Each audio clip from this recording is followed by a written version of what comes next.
Welcome to SEC Risk Factor Disclosures, the 56th Crossing Thin Ice podcast. Today, we're diving deep into the world of risk disclosures. I'm joined today, as always, by Max Rudolph, who will unpack the SEC's risk disclosure requirements and explore why some companies are more transparent than others. We'll discuss the common pitfalls in these disclosures and what that means for investors and competitors. We will answer the question, are companies truly revealing the risks they face, or are they keeping vital information under wraps? Get ready for us to challenge how you think about corporate risk management. But before we get started, we do want to remind you that nothing in today's podcast is investment advice. We are here to educate and entertain risk managers and senior officers at insurance companies with our opinions about risk and risk management. Let's get started.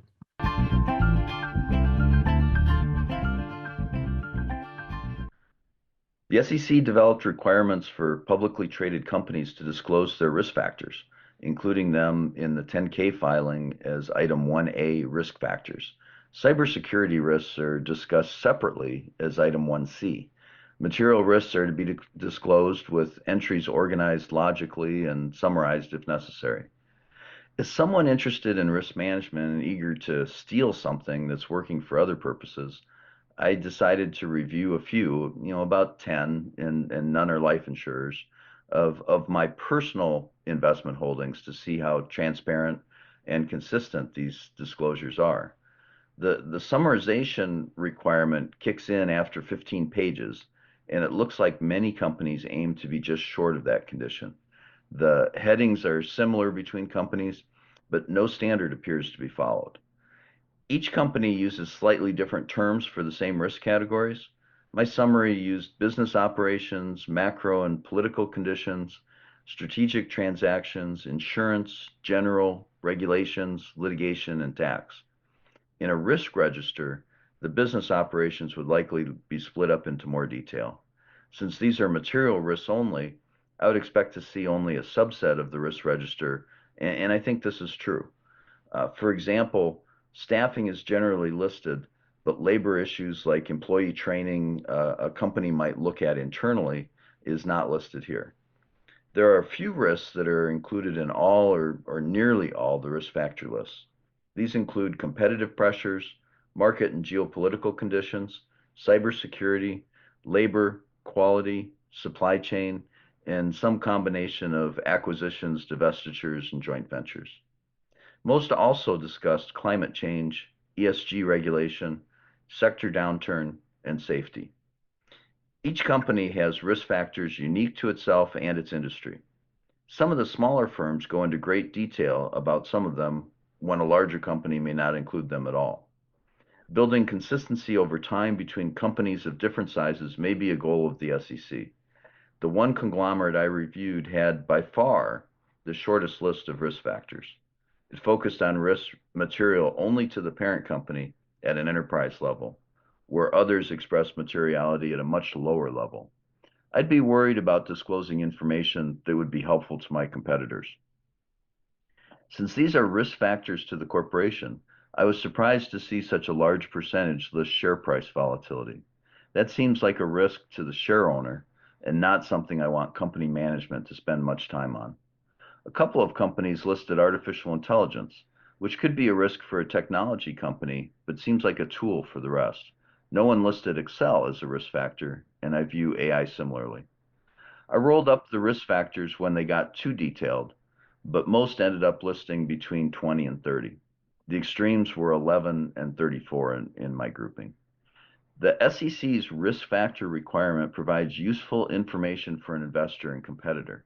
Internally, I would read all of my competitors' disclosures, but I think most companies could tighten up their definition of material and share less with no pushback from the regulator.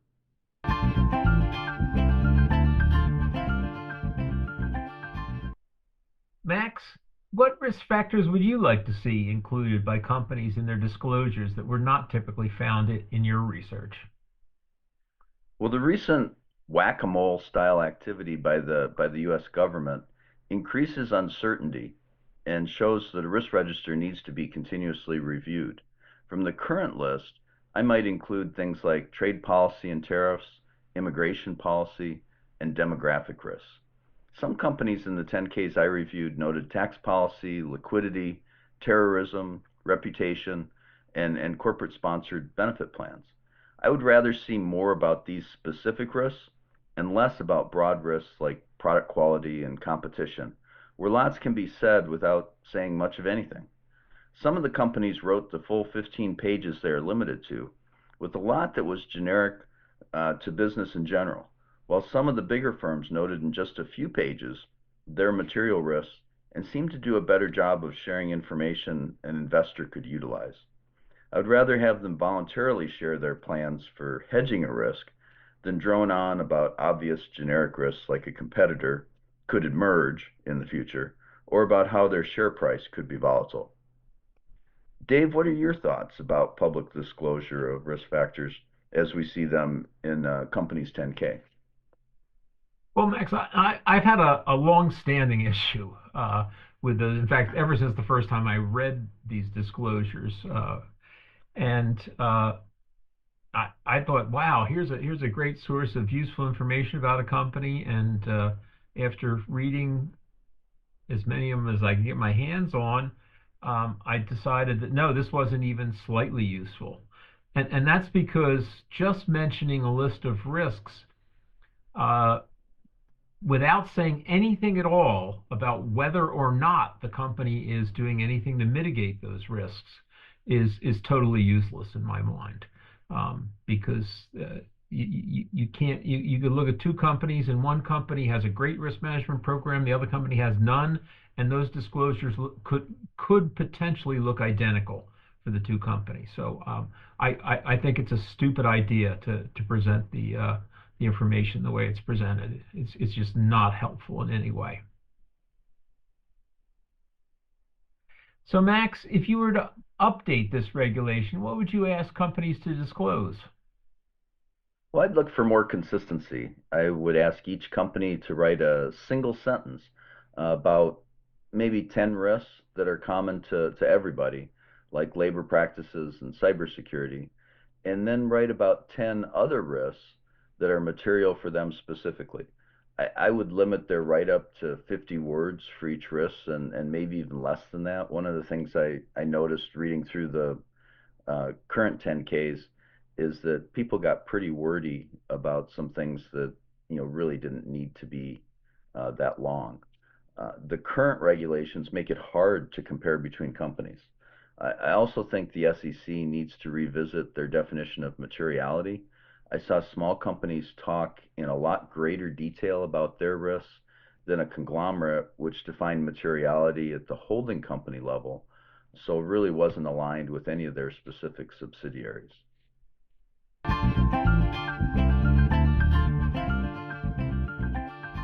I want to leave you with 5 ways for risk managers to get valuable information out of these risk disclosures.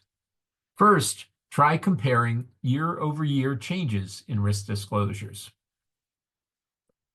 Companies update their risk factors annually. New risks signal emerging threats, while removed risks may indicate resolved issues. Or, much worse, management downplaying concerns and trying to hide something. To do this, you just open the last 2 or 3 10K filings, search for keywords like cyber or supply chain or regulation, and compare what you find from year to year. Note additions, deletions, or changes in wording. Second, look for any quantitative disclosures, because usually hard numbers mean higher risk. Many risks are described vaguely, but when a company provides numbers, the risks are often more serious. Scan for percentages, dollar figures, or dependencies. Third, cross-reference with earnings calls and investor presentations. Executives often downplay the risks on their 10K to avoid legal liability, but they may discuss their mitigation strategies in their earnings calls. Search earnings call transcripts for risk-related keywords. Compare the tone in the earnings call when discussing a risk. Does management sound confident or concerned? Fourth, check competitors' filing. See if you can see who's more at risk. If one company lists a risk that competitors ignore, it may be a red flag or maybe an opportunity. To do this, just compare risk sections side by side for different companies in the same sector. And fifth, review regulatory filings like 8Ks for sudden risk events. 8K filings report material events in between the 10Ks, such as lawsuits, cyber attack, or CEO departures. These can confirm or contradict the 10K's risk narrative. Search the company's 8K filings for terms like breach, investigation, or resignation. Thanks for listening today. We feel that after diving into these disclosures, one thing is clear. Risk is everywhere, but the way companies disclose it is anything but uniform. Some companies pad their reports with generic boilerplate language, while others provide meaningful insights. The question for regulators and investors alike is how to push for greater substance without overwhelming companies with new requirements. In the end, transparency is only useful if it actually tells us something. Please share this podcast with your friends and coworkers. And if you haven't already subscribed, do so that you will get notice of future Crossing Thin Ice podcasts. Thanks. Bye.